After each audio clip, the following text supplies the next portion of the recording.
Hi, in this video today I'm going to show you how you can reset your SNES Mini, this little console here.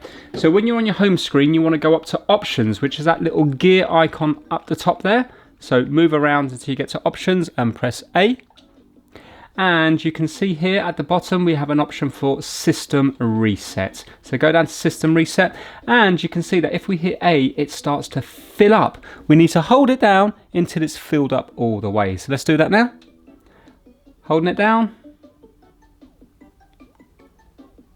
There we go. This will reset the system to its factory settings. Your data can't be recovered after resetting. Are you sure you want to reset? Well, I am, because I'm going to be selling this one on. So I'm going over to reset and press A. I can see the console's just turned itself off.